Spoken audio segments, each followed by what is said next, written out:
I woke up with a dry throat, a plastic band on my wrist, and the sound of a heart monitor tapping beside me. For a moment, I did not know where I was. Then I heard my daughter outside the door. "He won't remember anything," she said. "Just list it before he wakes up enough to argue."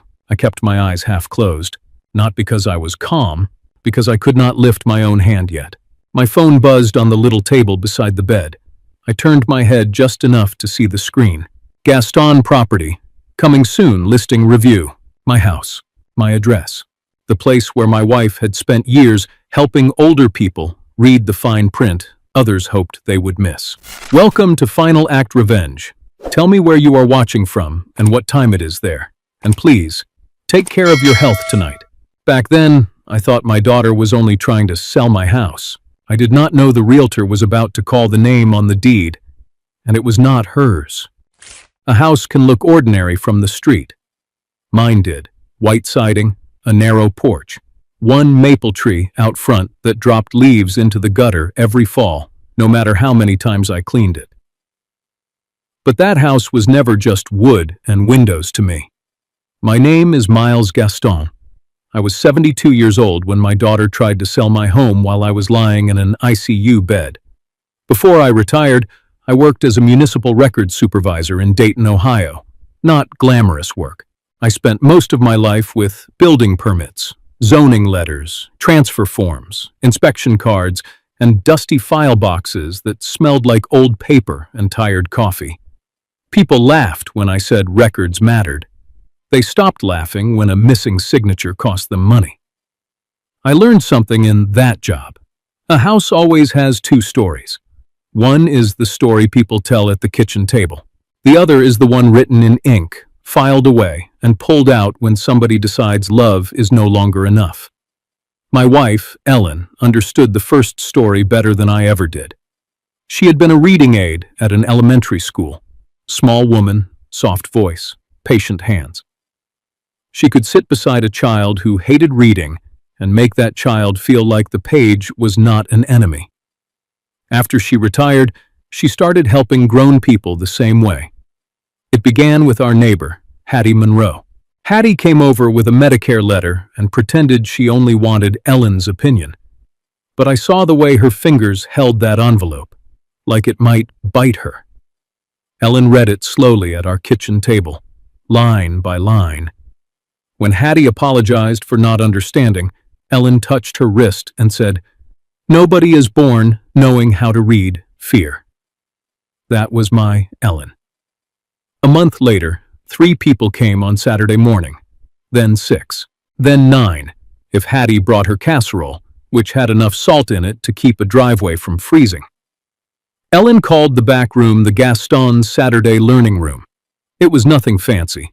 Folding chairs, a cheap coffee maker, old movies with large subtitles, a cardboard box full of sample bills, pharmacy labels, insurance notices, rental letters, and property tax forms. In the morning, Ellen helped people read the papers they were scared to sign. In the afternoon, I dimmed the lights and ran a movie. She used to say, "If people can read what they are asked to sign, they stand a little straighter." When Ellen died, I could not close that room. So I kept it going. Not perfectly. My coffee was worse. My knees complained. The old projector made a buzzing sound like a trapped bee. But once a month, the chairs opened. The blue library stamp came out, and people came through the side door with envelopes tucked under their arms. My daughter never liked it. Paige worked as a kitchen and bath showroom manager. She knew how rooms should look in photographs. Quartz counters, warm lighting, clean lines, resale value. I was proud of her, even when I did not understand the life she wanted. But she looked at Ellen's room like it embarrassed her. "Dad," she told me once, "buyers don't want a house full of folding chairs and old people's mail." I laughed then. I wish I had listened instead. Her husband, Troy, was quieter. That made him worse. He did not insult things first. He measured them. He stood in my hallway like he was already seeing numbers instead of walls. One Sunday, he tapped the doorframe and said, "This place has more value as inventory than memory." I told him it was not inventory. He smiled like I had already lost the argument. Weeks before I got sick, Paige started asking about folders, the deed, the property tax bills, Ellen's old papers. She said she only wanted to be prepared. That sounded reasonable. The worst betrayals often do. Lying in that hospital bed later, I remembered one question Paige had asked more than once. "Dad, where exactly do you keep Mom's yellow folder?" And that was when I understood she had not started planning after I got sick.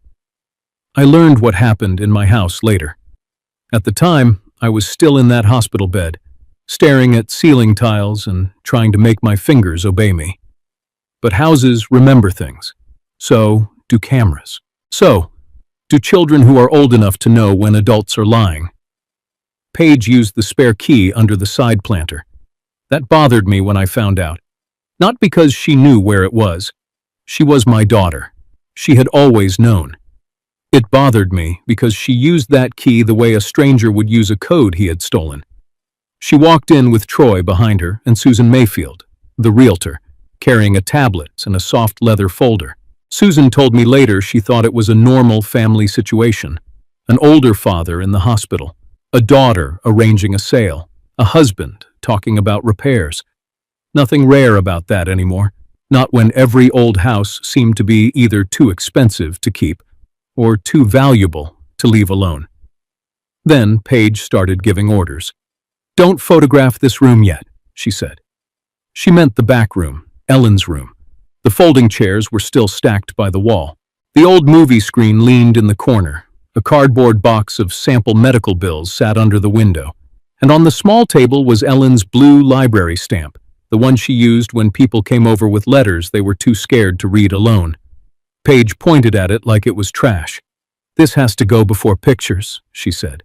"Buyers don't need to see my mother's little pity project." Susan stopped typing. Troy gave a quiet laugh and took the Saturday matinee sign off the wall.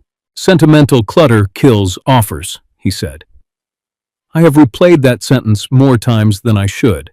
Not because it was clever, because it told the truth about him. To Troy, my wife's kindness was clutter. The people she helped were clutter. The room where widows learned to read hospital bills before signing payment plans was clutter. Paige did not correct him. That hurt more. Susan asked the first good question in the hallway. "Do you have legal authority to sign for your father?" Paige did not blink. "Dad trusts me with practical matters." That answer would have sounded harmless to most people. Responsible, even. Adult. Organized. But Susan had sold enough houses to know the difference between confidence and paperwork. She asked, "Do you have a recorded power of attorney for real estate transactions?" Paige looked at Troy, only for a second. Troy stepped in smoothly. "Miles signed plenty over the years. We can get whatever you need. We just want to get ahead of the market." There it was again. The market. Not my recovery, not my wishes, not Ellen's room. The market. A little later, my granddaughter Piper came in through the back door. She was 16, with theater scripts always folded in her backpack and more courage than anyone in that house gave her credit for. She had left a school script on my kitchen counter. That was all. But when she heard Troy say, "The old man won't be back before closing if we time this right," she stopped in the hallway. She did not scream. She took out her phone. Piper recorded 12 seconds. 12 seconds can save a man's home. On the video, Troy's hand was on Ellen's sign. Paige was holding a roll of blue painter's tape. Susan stood near the doorway, watching too closely to be fooled. Then Paige saw Piper. Her face changed at once. Soft mother voice. Gentle eyes. The costume went on so fast it almost looked real. "Piper, honey," she said. "Grandpa needs us to be adults now." Piper looked at the sign in Troy's hand. "He's not dead," she said. Nobody answered her. That silence became its own witness. After they left, Susan went back to her office. She did not activate the listing. She opened a title pre-check instead. Name, parcel, recorded interests, owner contact. That was when the first crack appeared in Paige's plan, because the file did not read the way my daughter had described it. Susan Mayfield stared at my address on her screen, then at the line beneath the record.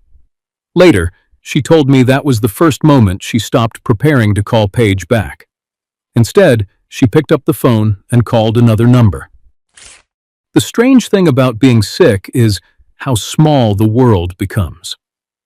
A bed rail, a plastic cup, a nurse's shoes passing the door, a clock you cannot turn your head far enough to read.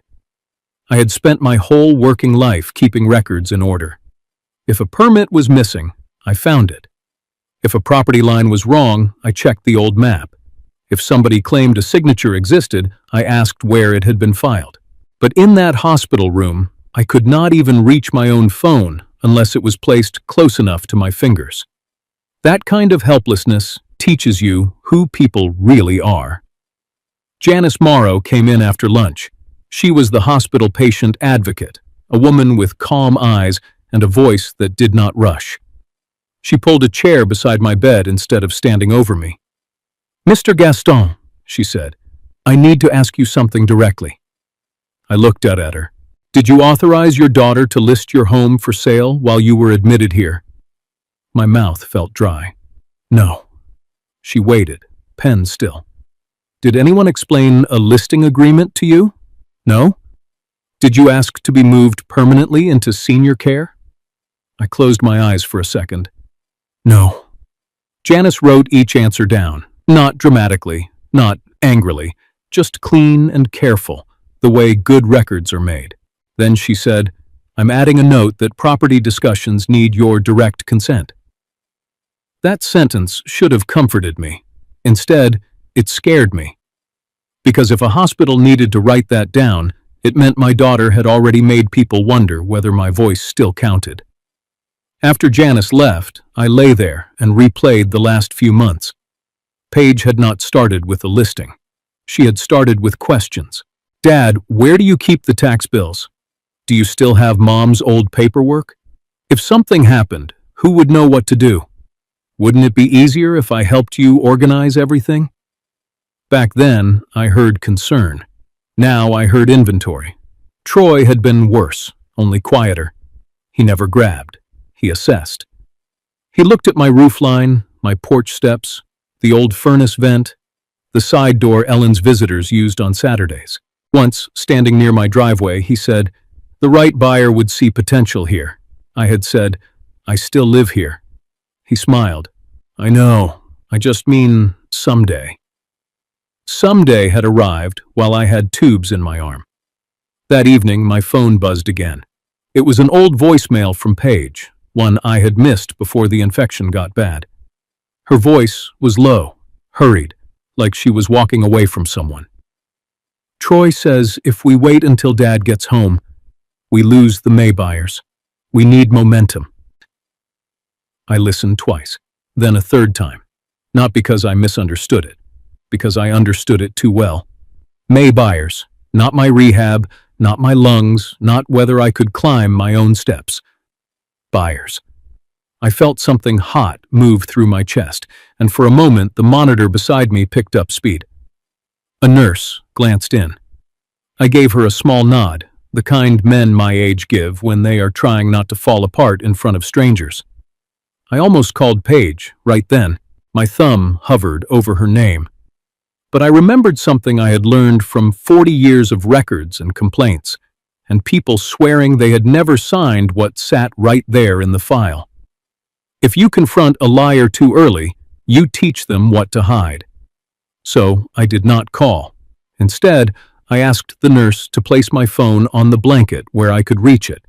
I saved the voicemail. I took a screenshot of the listing email. I asked Janice for a copy of her note when it became available. Small things, dry things, the kind of things people overlook because they are not loud. By morning, Paige came into my room with coffee. She knew I could not drink yet. She kissed my forehead. She called me stubborn. She said she was only trying to make hard choices easier. I watched her hands. She did not touch my shoulder. She touched the little hospital table where my phone was lying.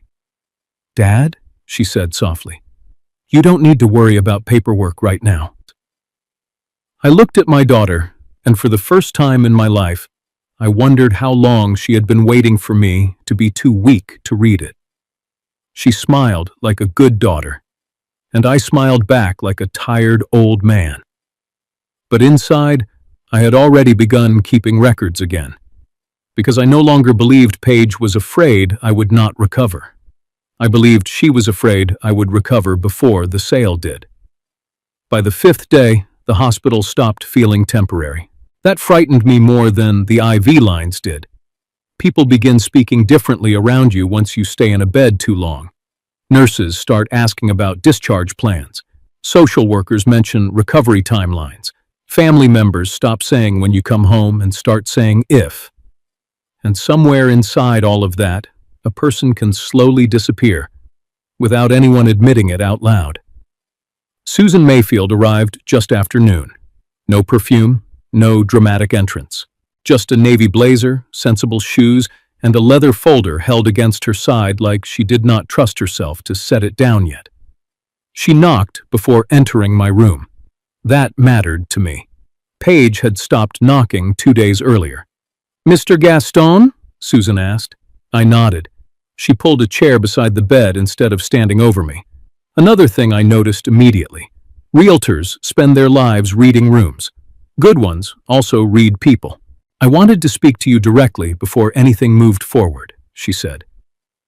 The words "anything moved forward" sat in the air between us. Not sale, not listing, not paperwork, anything. I asked her a simple question. "Did my daughter tell you I agreed to sell my house?" Susan took a breath before answering. That pause told me more than the sentence did. "She told me you understood it might become necessary." Necessary. Funny word. People use it when they want to make a decision sound moral instead of profitable. Susan opened her folder carefully. Inside were printed forms, draft descriptions, and a preliminary title report clipped together with yellow tabs. "I have not activated the listing," she said. That was the first hopeful thing I had heard all week. "Why not?" She hesitated again. "Because there are issues I could not ignore." I looked at her face then, really looked at it. Susan Mayfield was not trying to become part of my family drama. She was trying not to become part of a lawsuit. That honesty made me trust her more. She slid the listing agreement onto the tray table near my bed. There was my address. There was the asking price. There was a description of my porch that somehow sounded lonelier than the porch itself. And there was my name, signed, or something pretending to be my name. I stared at it for a long moment. The handwriting looked careful in the wrong places, too steady, too complete, like someone had copied the idea of my signature instead of the habit of it. Susan spoke quietly. "I never witnessed you sign this." I looked up. "Did Paige say she had power of attorney?" "She said you trusted her with practical matters." I actually laughed. Not because it was funny. Because I had spent 40 years in records offices hearing people say almost exactly that sentence right before trouble started.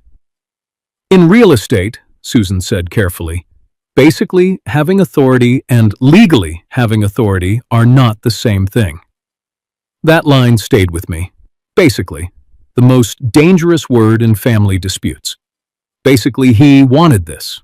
Basically, she agreed. Basically, I'm next of kin. Basically, it's my house anyway. I asked Susan what else bothered her. She tapped the paperwork. "The seller disclosure forms were incomplete. Your daughter could not answer basic questions about the property." That made sense. Paige had never cared about the furnace, the drainage, the side gutter that froze every other January, or the basement leak Ellen and I patched 3 different times before finally fixing it right. But then, Susan showed me something worse. She handed me the draft listing description. "Charming older home, owner transitioning to care. Ideal bonus room for entertainment lounge, office, or guest suite." Entertainment lounge. That was Ellen's room. The room where widows brought insurance letters. The room where old men unfolded pharmacy bills with shaking hands. The room where my wife spent years teaching people how not to get trapped by papers they were embarrassed to admit they could not understand. Paige had turned it into a selling feature. I looked away from the page because suddenly the hospital room felt too bright. Susan lowered her voice. There was another issue. I waited. The preliminary title check showed a recorded interest connected to the property that your daughter never mentioned. That got my attention immediately. People hear the word title and think ownership is simple. It never is. A property is a long memory written in legal language. Who did you call? I asked. Susan met my eyes. Not your daughter. A silence passed between us. Outside my room, I could hear a food cart rattling down the hallway. Somebody laughed at a television somewhere near the nurse's station. Ordinary sounds, the world continuing while mine tilted sideways. Then Susan said the name. Celia Frost. My chest tightened slightly. I knew that name. Celia was a nonprofit property attorney Ellen had worked with years ago when the Saturday learning room started growing larger than our dining table could handle. Susan continued carefully. Mrs. Frost informed me there are restrictions tied to the property that prevent any listing from moving forward the way your daughter presented it. Restrictions, not ownership, not inheritance. Restrictions. That meant Ellen had done something important enough that Susan Mayfield refused to activate a sale without understanding it first. I wanted to ask 10 questions at once. Instead, I asked the smallest one. What exactly did my daughter tell you? Susan looked uncomfortable for the first time. She said you were becoming forgetful, that you understood independent living might not be realistic much longer, and that moving quickly would help avoid complications. There it was, the real wound, not the house, the story. Paige was building a version of me that could be managed instead of listened to. I closed my eyes for a moment and saw Ellen standing in that back room with one hand resting on the blue library stamp. If people can read what they are asked to sign, she used to say, they stand a little straighter. Maybe that was why Paige wanted the room erased before photographs, because the room itself was a warning. Before I tell you what Susan eventually found in those records, let me ask you something. If you woke up in a hospital bed and learned your own child had already started preparing to sell your home, would you confront them immediately, or would you stay quiet long enough to learn how far they were willing to go? Tell me honestly in the comments. Even now, I still do not know which choice cost me more. Susan stood to leave, then paused near the door. One more thing, she said. I looked at her. When I spoke with Celia Frost, she sounded less surprised by your daughter's actions than I expected. A cold feeling moved through me. Why? Susan tightened her grip on the folder. She said your wife prepared for the possibility that somebody might try this someday. Then she walked out of my hospital room, and for the first time since waking up in that ICU bed, I realized my wife may have seen this betrayal coming long before I did. By the time they moved me out of the ICU, my daughter had already started speaking about my future like it was a project timeline. That was the part nobody prepares you for. Not the pain, not the weakness, not the smell of disinfectant that follows you from one hospital floor to another. It is hearing people discuss your life in practical terms while you are still inside it. The rehab room was smaller than the ICU room. One narrow window, a reclining chair nobody ever looked comfortable in, a television mounted too high on the wall. Every hallway smelled faintly of soup and floor cleaner. The first morning there, Paige arrived carrying coffee and a folder. Not flowers, not photographs, a folder. She set it carefully on the tray table beside me like she was presenting a solution. How are you feeling today? She asked. Like a man who woke up to find his house listed online. She sighed at that, not angrily, tiredly. Dad, please stop making this sound cruel.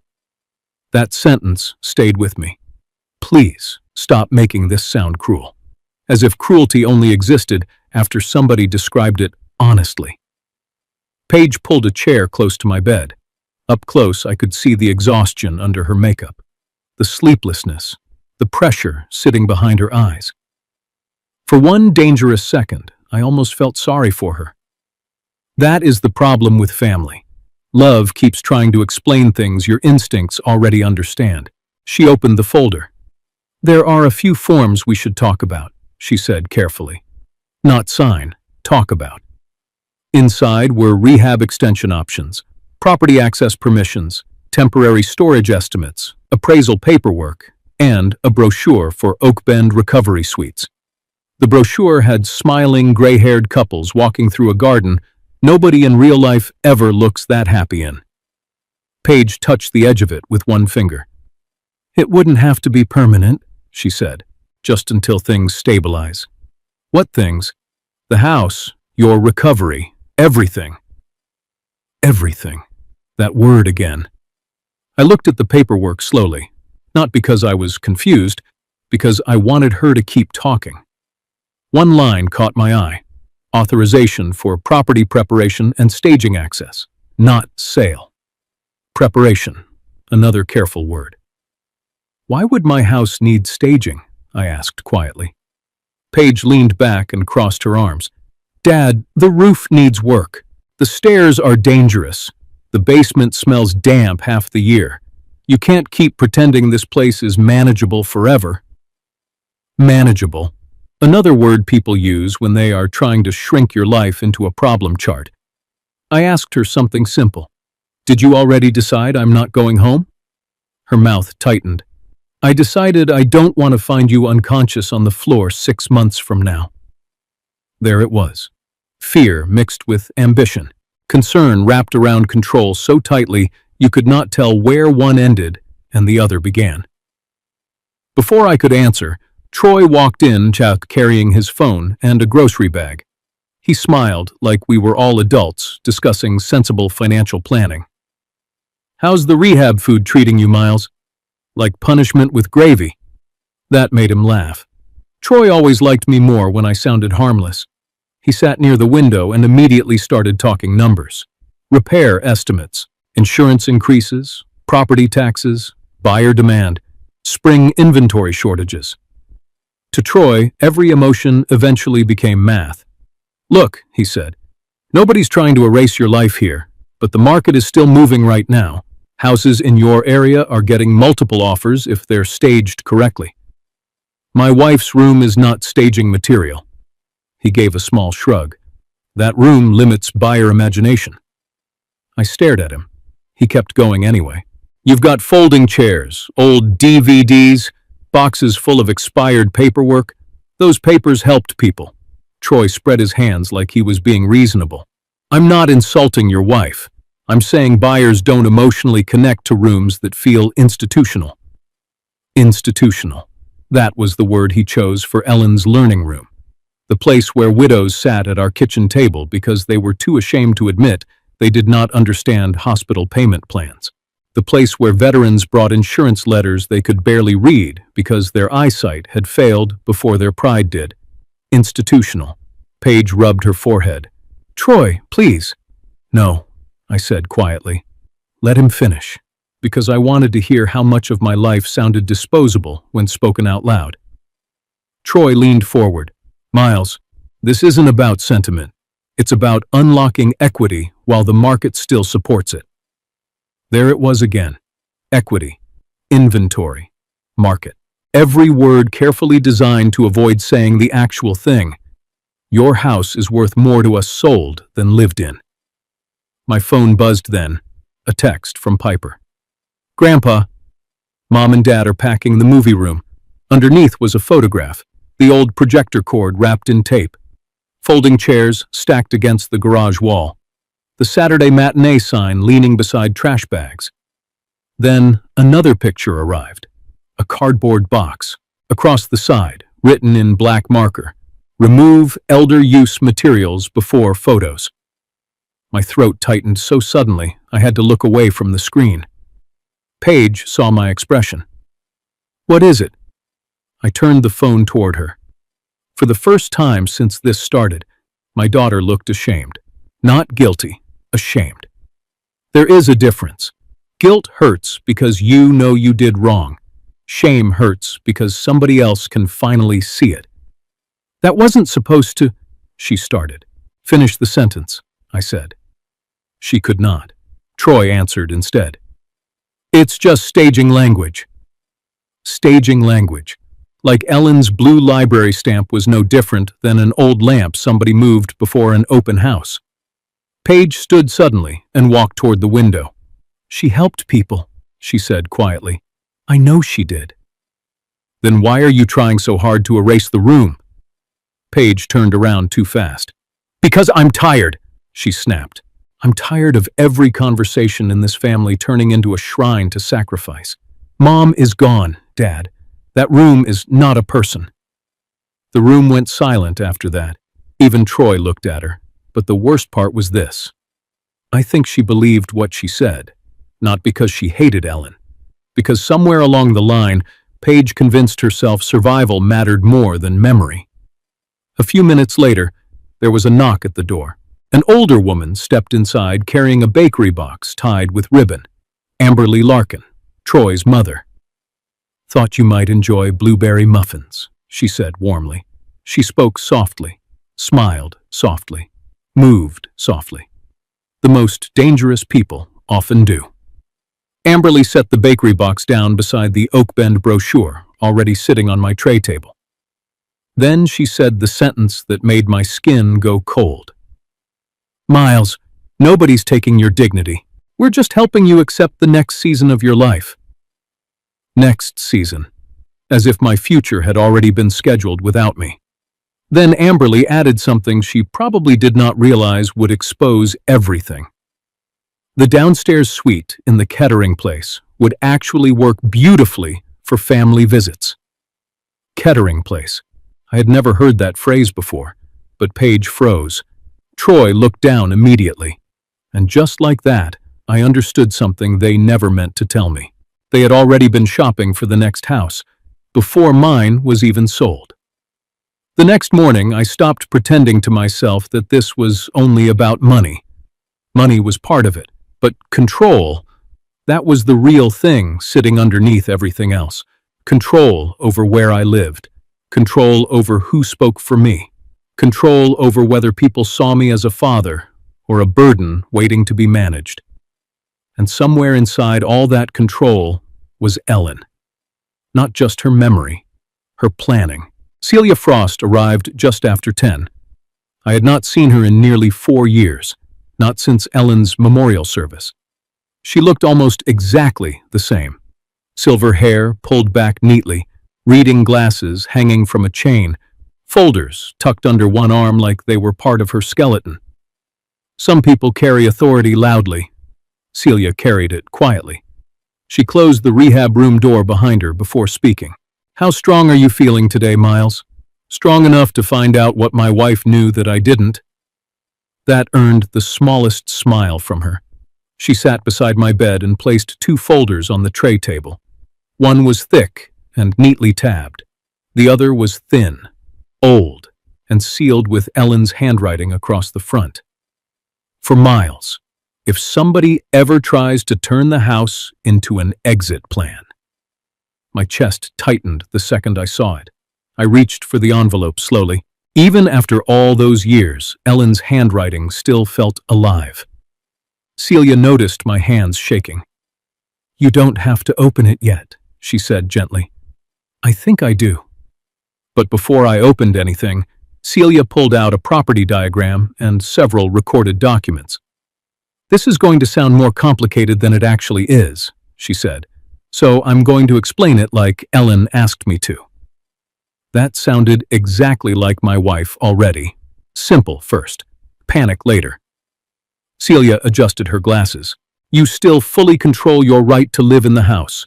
Nobody can remove you, nobody can force a sale, nobody can stage a transfer around your hospitalization." I stared at her. "What do you mean nobody can?"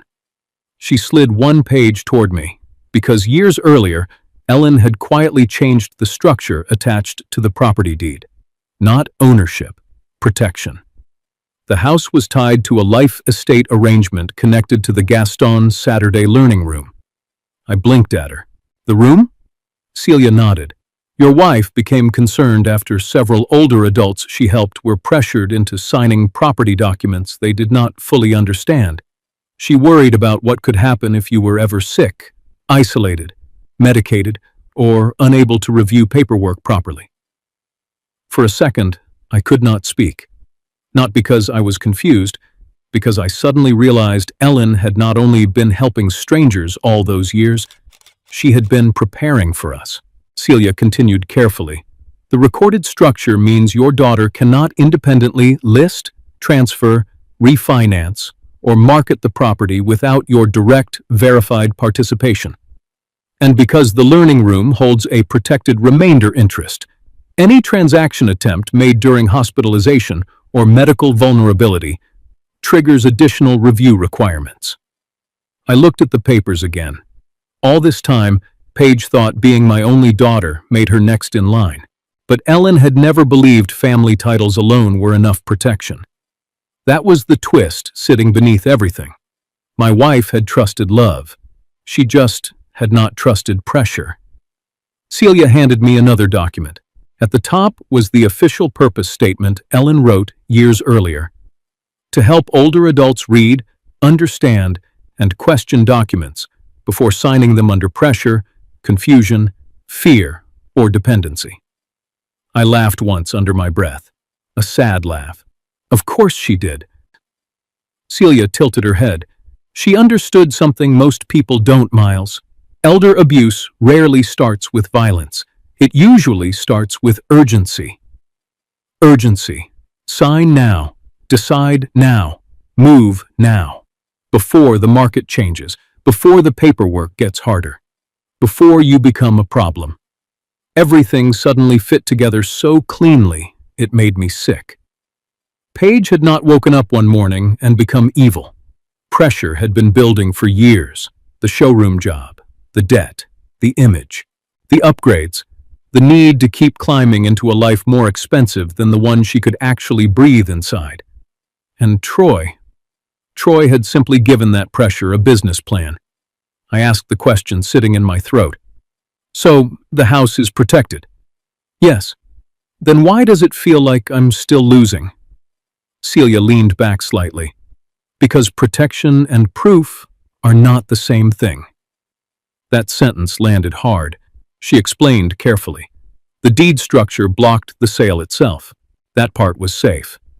But if Paige claimed she was only acting out of concern, if Troy argued they misunderstood the restrictions, if they said they were trying to prepare for possible future care, then legally and socially, the story became messy. And stories matter, especially inside families. Right now, Celia said, they still believe they are helping you. I almost snapped back at that. But then I remembered Paige's face in the rehab room. Not triumphant. Desperate. Desperate people are dangerous because they can convince themselves almost anything is necessary. Celia opened another tabbed section in the folder. Your daughter already created exposure for herself. She pointed at the notes. Hospital records showing no consent. The staged listing language. The attempts to remove evidence of the learning room before photography. The pressure during medical recovery. The recorded statement from Susan Mayfield. The video Piper captured. Then Celia looked directly at me. But if you confront them too early, they'll stop talking. And right now, they're still saying too much.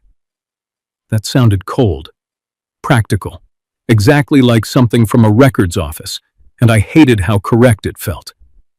I finally picked up Ellen's envelope. Inside was a folded letter and a smaller paper clipped behind it. The first line hit me harder than I expected. Miles, if you are reading this, somebody probably decided your illness made your voice negotiable.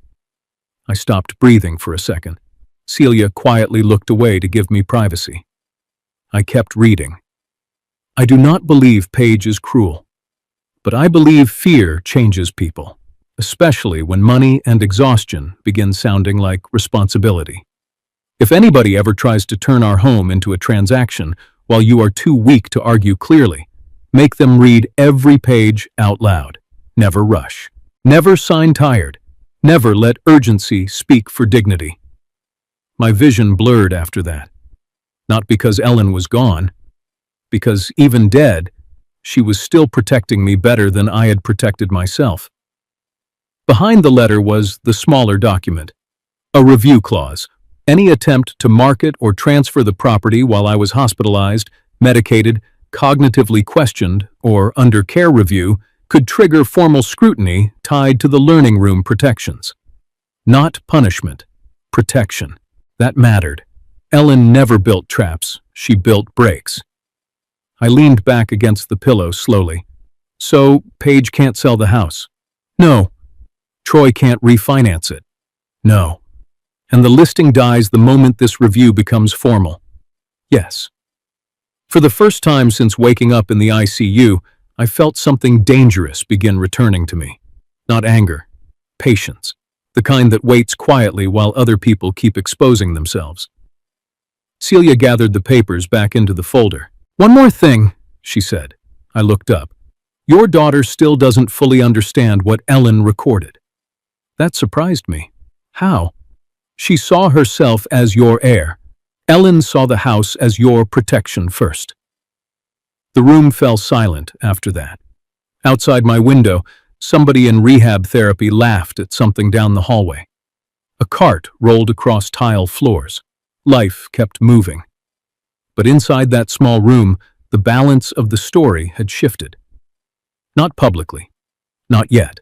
Paige still thought she was managing a weak old man. Troy still thought he was ahead of the paperwork. Amberly still believed my future had already been organized for me. But now, I knew something they didn't. Ellen had already prepared for the exact moment my family would mistake my illness for permission. And for the first time since this began, I stopped wondering how to save my house. I started wondering how much more my daughter was willing to say before she realized the house was never hers to sell. Recovery is a strange kind of loneliness. People clap for small victories that would have embarrassed you 6 months earlier.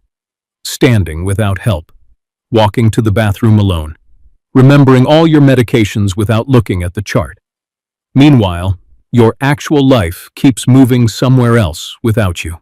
By the second week in rehab, I could walk short distances with a cane. Slowly, carefully, like my body no longer fully trusted the ground beneath it. Paige visited almost every day. That was the confusing part. Cruel people are easier to survive, but my daughter still tucked blankets around my legs, still brought the brand of crackers I liked, still asked nurses whether I was sleeping enough. Then she would open a folder and start discussing my future like she was chairing a business meeting. That was how the line disappeared. One afternoon, she arrived carrying another stack of papers and sat beside my bed without taking her coat off. "We need to keep options flexible," she said. Flexible, another harmless-sounding word people use right before they try to corner you. I held out my hand for the folder. This time the papers were more aggressive. Authorization for temporary property access, approval for off-site furniture storage, consent for appraisal scheduling, a preliminary transition packet from Oak Bend Recovery Suites. At the bottom of one page was a line already highlighted in yellow. Extended rehabilitation stays may support future long-term care planning. I looked up slowly. Why is this highlighted? Paige crossed her arms immediately.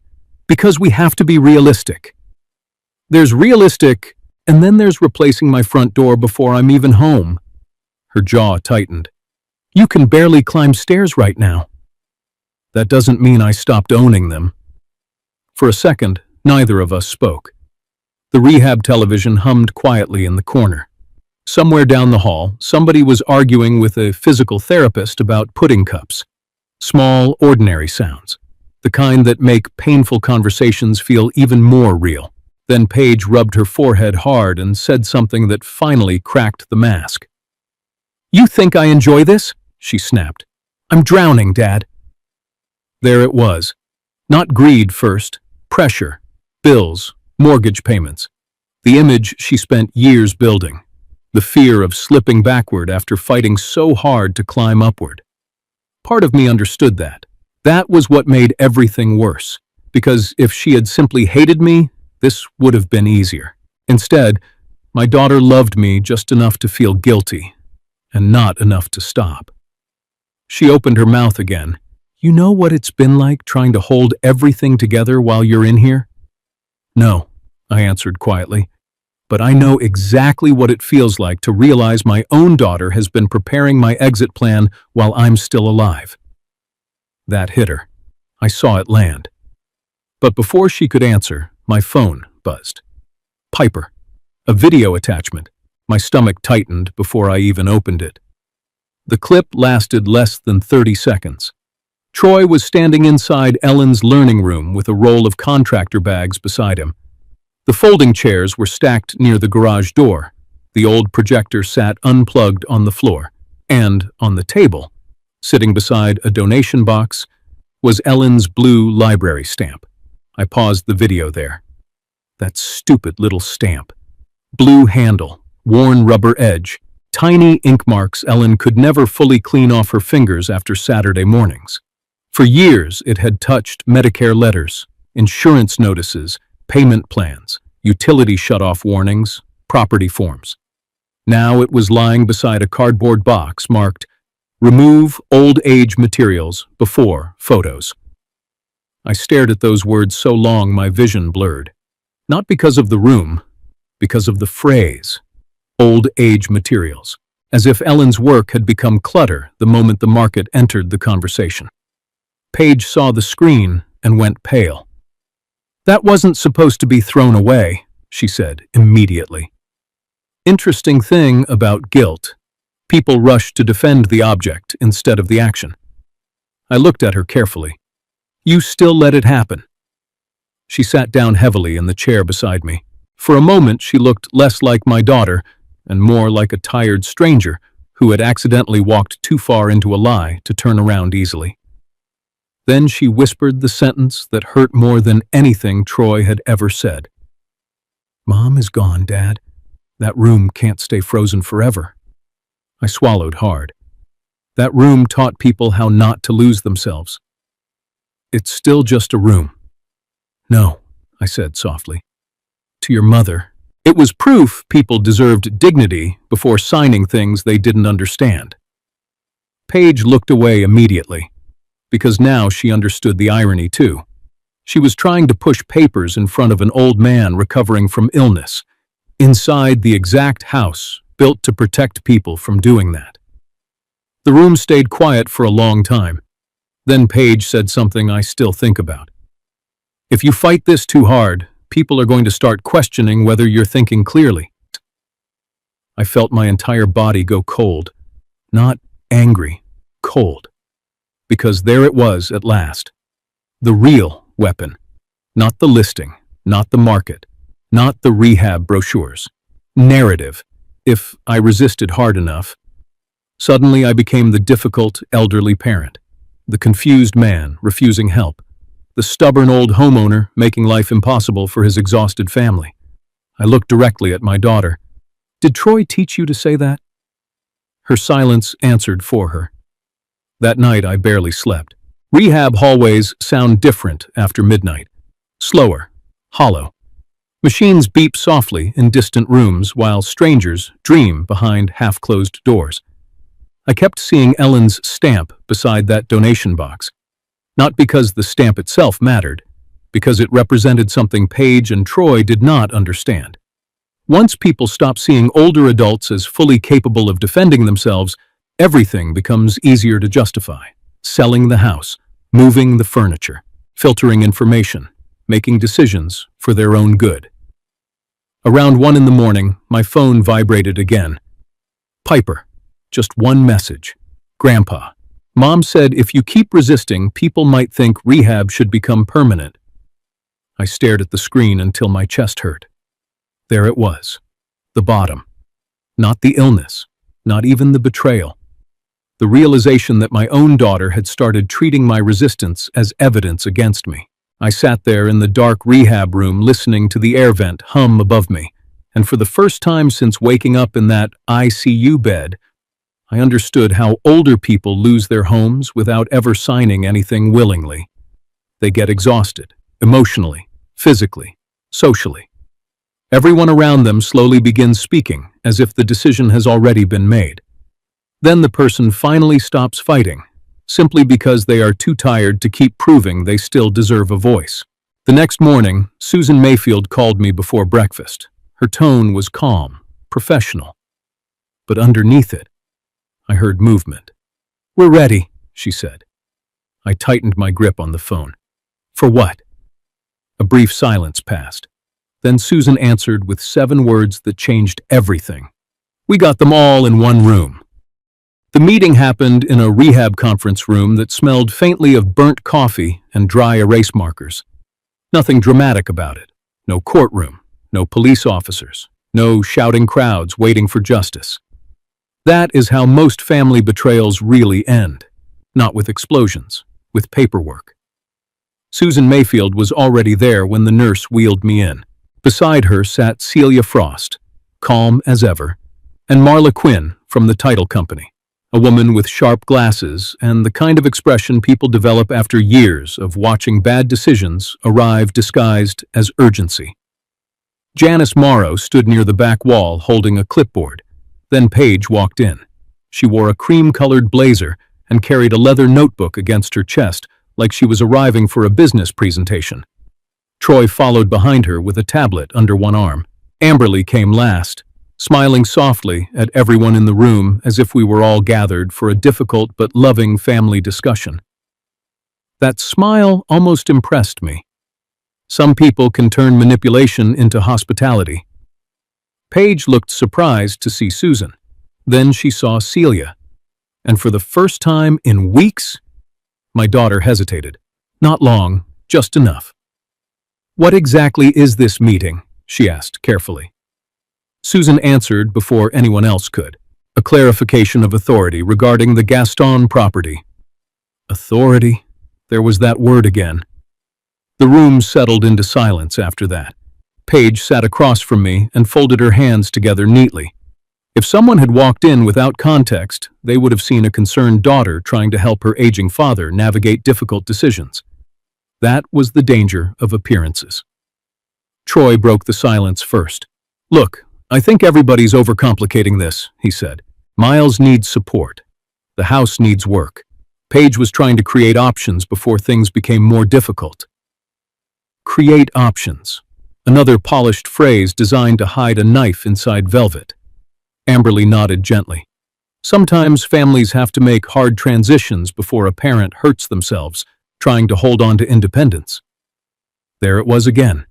Transition, care, safety. Every word carefully chosen to make resistance sound selfish. Paige leaned forward slightly and softened her voice. "Dad has always been proud, but pride isn't a care plan." For a second, I almost admired how convincing she sounded. Almost. Then Susan opened her folder. "Mrs. Larkin," she said calmly, "who authorized you to sign the listing preparation documents?" Paige answered immediately. "My father has always trusted me with practical matters." Marla Quinn finally spoke. "Practical matters do not transfer legal listing authority."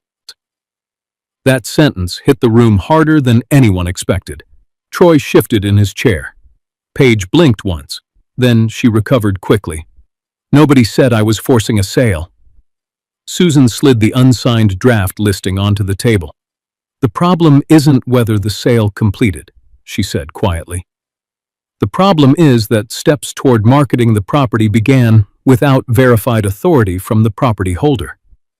Property holder, not daughter, not caregiver, not future heir. Property holder." Marla turned her laptop toward the room. A title report filled the screen. Parcel number, recorded documents, transfer history. Then the ownership structure appeared. Life estate interest, Miles Gaston. Protected remainder structure connected to Gaston's Saturday learning room. Paige frowned immediately. That's Mom's community project. No, Celia corrected gently. It's a recorded legal protection. Silence. Real silence. The kind that changes temperature. Celia opened one of Ellen's old documents and continued. Years ago, Ellen Gaston requested additional review safeguards connected to the property in the event Mr. Gaston became medically vulnerable, hospitalized, cognitively questioned, or pressured during any proposed property transaction. Paige looked stunned. Troy looked angry. Amberly looked frightened for the first time. Because suddenly this was no longer about a daughter helping her father make difficult choices. Now it was about documented protections specifically designed to stop what they were trying to do. Paige straightened in her chair. So what? We misunderstood paperwork? No, Susan said carefully. You misunderstood ownership. That line landed hard. Marla continued reviewing the file. No listing, transfer discussion, staging authorization, or property marketing process could move forward without direct, confirmed participation from Mr. Gaston under the recorded review conditions. Troy leaned forward immediately. This is ridiculous. Nobody was stealing anything. Celia met his eyes calmly. Then why were materials connected to the learning room removed before photography? Nobody answered. Susan placed printed emails onto the table. Remove elder use materials before photos. Troy looked down at once. Janice Morrow stepped forward quietly. I also documented that Mr. Gaston directly denied authorizing any listing activity while hospitalized. Paige's voice sharpened slightly. He was heavily medicated. Janice did not react emotionally. At the time of documentation, he was alert, oriented, and capable of answering clearly. That hurt Paige more than anger would have, because records do not care about intentions, only statements. Paige looked at me finally, not at the others, at me. Dad, you really think I was trying to hurt you? That question sat inside me longer than she probably expected, because the truthful answer was complicated. No, I said quietly. I think you convinced yourself hurting me was necessary. Her face changed after that. Not outrage, recognition. Troy jumped in quickly before the silence grew worse. This entire thing is being twisted. Paige was trying to keep your life from collapsing. I looked directly at him. No, you were trying to keep her lifestyle from collapsing. The room went dead quiet. Amberly inhaled sharply. Paige lowered her eyes, and for the first time since this began, Troy had no polished response ready. Then Marla spoke again. There's another issue. Everyone turned toward her. She rotated the screen slightly. Timeline records appeared. Ring camera entry logs, listing preparation timestamps, email correspondence, hospital intake dates, 7:42 p.m., Troy entered property, 8:16 p.m., staging coordination email sent, 8:31 p.m., owner transitioning to care description added. Following morning, seller preparation forms submitted. Hospital note later confirmed no consent. Each line landed like another brick. Not dramatic, worse, documented. Troy rubbed his jaw tightly. We were preparing options. Celia folded her hands together. Were you also preparing options when you discussed removing the learning room before photographs? Again, silence. Then Susan looked directly at Paige. Why did you never mention the property protections? Paige answered too quickly. Because I didn't think they mattered. That was the moment everything finally became clear. She truly believed inheritance was automatic, that being the daughter meant becoming the decision-maker the moment weakness entered the room. But Ellen had built the paperwork specifically to slow that moment down, not to punish Paige, to protect me from becoming manageable. Celia pulled one final paper from Ellen's folder. The purpose statement for the Gaston Saturday Learning Room.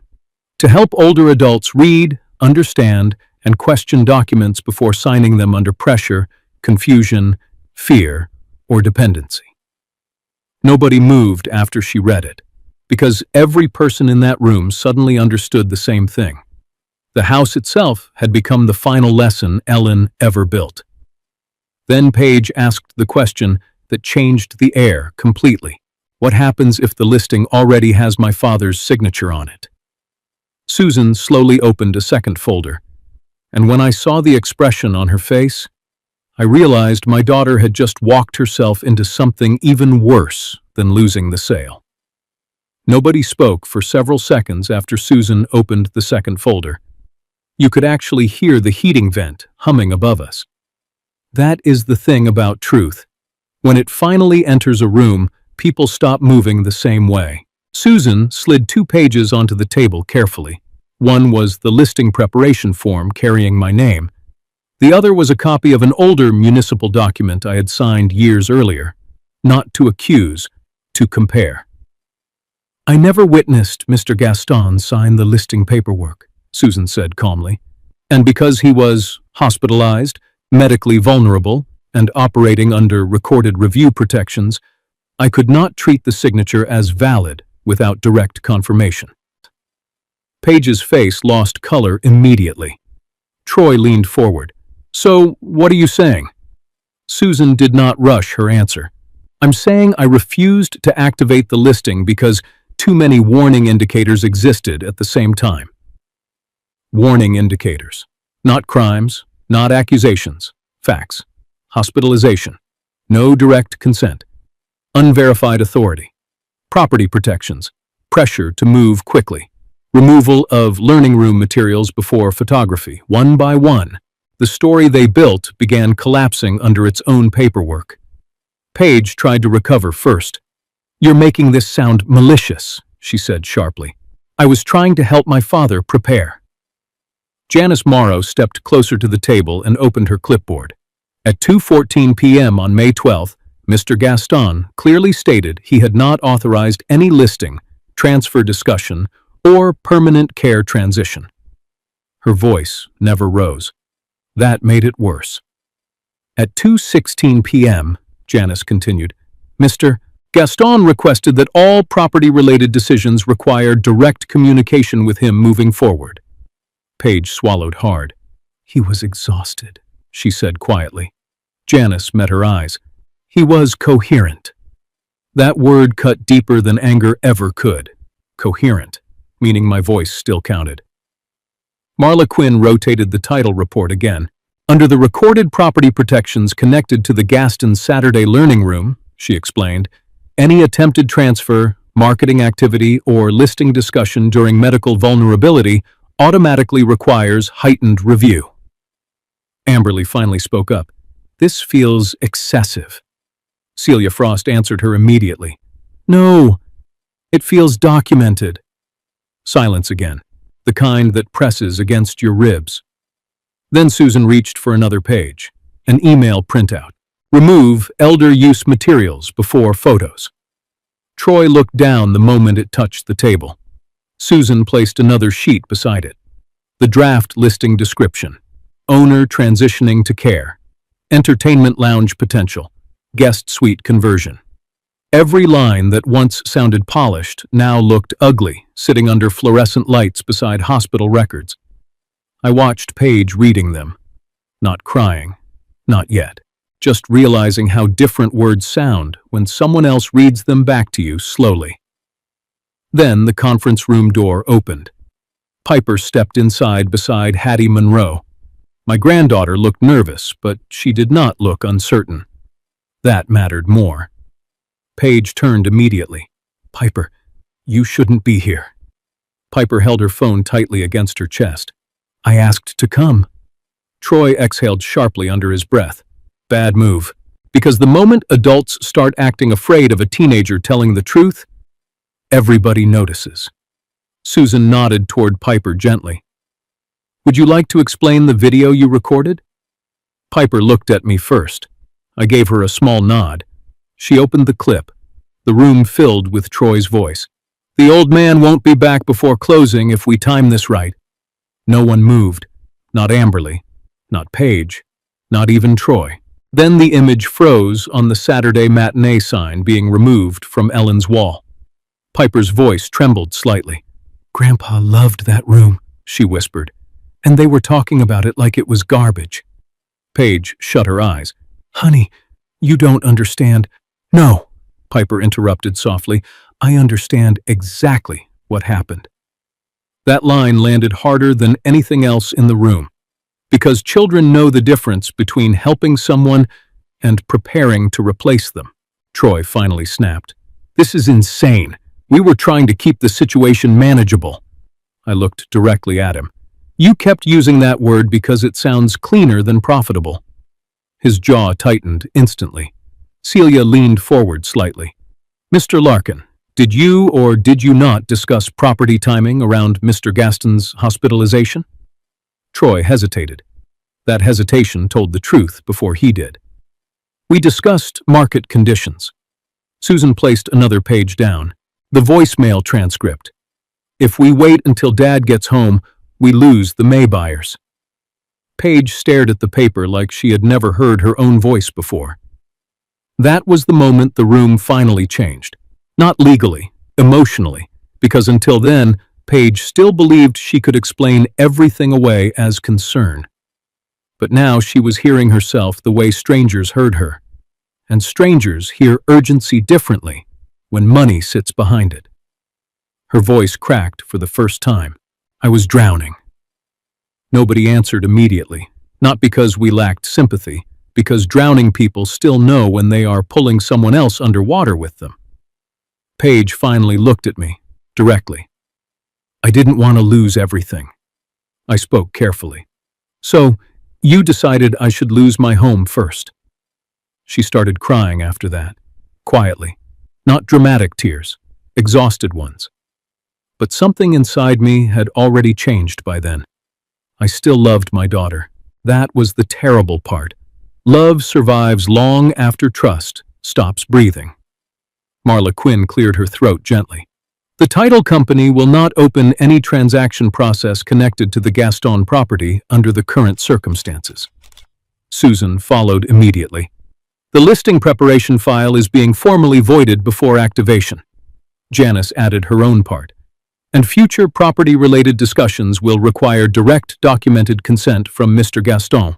Then Celia placed several prepared documents onto the table. Temporary communication restrictions, property access limitations, revocation of staging permissions, formal removal of Paige and Troy from independent property coordination. Amberly inhaled sharply. "You can't seriously be cutting your own daughter out." I looked at her calmly. "No, I'm stopping people from speaking for me without permission." That shut the room down completely. Piper reached into her backpack then and pulled something out carefully. Ellen's blue Lampu library stamp. She had rescued it from the donation box before the movers cleared the room. When she placed it in front of me, I almost lost my composure for the first time all day. The handle still had faint ink stains near the edge. I wrapped my fingers around it slowly. 40 years of records work teaches you something strange. Sometimes one stamp matters more than 100 speeches. Susan slid the final copy of the listing toward me. Blank now, dead, finished. I pressed the stamp down firmly, then onto the paper. Void. Wrong owner. Blue ink. Sharp edges. Impossible to ignore. Nobody spoke. Troy stared at the page like he had just realized paperwork could hit harder than fists. Paige looked at the stamp, then at me. Her mascara had finally started running. "Dad," she whispered, "is there any way back from this?" I looked at my daughter for a long time before answering. And the truth was, I honestly did not know yet. 3 weeks later, I walked back into my house with a cane in one hand and a paper bag of medications in the other. Slowly. That is how older men return to places they almost lost. The porch steps still creaked near the left rail. The hallway still smelled faintly like old books and coffee. Somewhere in the basement, the pipes knocked twice whenever hot water started running. Nothing looked grand. But for the first time in weeks, the house felt like mine again. Not because the paperwork said so, because nobody was speaking over me anymore. Home health nurses came twice a week after that. I hated the schedule at first, hated how everybody suddenly wanted to measure my strength in percentages and risk assessments. But healing has a way of humbling you. Sometimes dignity means accepting help. Sometimes dignity means refusing the wrong kind. Paige did not come back immediately. For a while, all communication went through Celia Frost exactly the way the restrictions required. Property discussions stopped. Listing conversations stopped. Troy stopped calling altogether once he realized paperwork could close doors faster than arguments could. Amberly mailed me a sympathy card with flowers printed on the front. I never answered it. Instead, I placed it inside a kitchen drawer I labeled "People Who Mistook Politeness for Permission." That little joke would have made Ellen laugh. Piper visited every Saturday. The first time she came back to the house, she carried Ellen's blue library stamp in multi-liens, like something fragile enough to break if she breathed too hard near it. "I cleaned the ink pad," she told me proudly. I looked at the stamp for a long moment before taking it. Funny thing about objects, sometimes they survive people better than memories do. A week later, we reopened the Gaston Saturday Learning Room. Not perfectly. The folding chairs still squeaked. The old projector buzzed too loudly. One of the DVD cases smelled like basement dust and peppermint gum for reasons nobody could explain. But 9 people showed up anyway. Hattie Monroe brought casserole. Too much salt, just like always. An older veteran arrived carrying insurance forms in a grocery bag. A widow from across town brought a hospital billing statement she had been too scared to open alone. And Piper hung the Saturday matinee sign back on the wall exactly where Ellen used to keep it. When everybody sat down, the room grew quiet. They were waiting for me to say something wise. Instead, I held up a Medicare letter and said, "Today we read the small print first. The movie can wait 10 minutes." That got a laugh. Good, because pain sits lighter in rooms where people still laugh. Paige finally came by 2 days later. Alone. No Troy. No folders. No market talk. She stood on the porch for almost a full minute before knocking. I opened the door slowly. For a second, she looked young again. Not like a showroom manager or somebody drowning in debt and image and panic. Just my daughter standing where she used to wait for Ellen to come home from school. "I don't know what to say," she whispered. I answered honestly. "That's because apologies sound different after paperwork." She cried after that. Not loudly, just tired. The kind of crying that comes when somebody finally runs out of explanations. I let her inside, but only into the kitchen. Not the learning room. Not yet. Then I told her the conditions. If she wanted any path back into my life, she had to stop treating forgiveness like an emotion and start treating it like responsibility. First, she would write an apology to Piper for teaching her that older people become easier to control once they are sick. Second, she would attend one Saturday session and read aloud about elder financial abuse, property pressure, and legal consent. Third, every copy of every scanned document, property note, and listing communication connected to my house had to be returned permanently. And fourth, she had to admit in writing that I never agreed to sell my home while lying in that hospital bed. Paige nodded through tears. Not arguing anymore.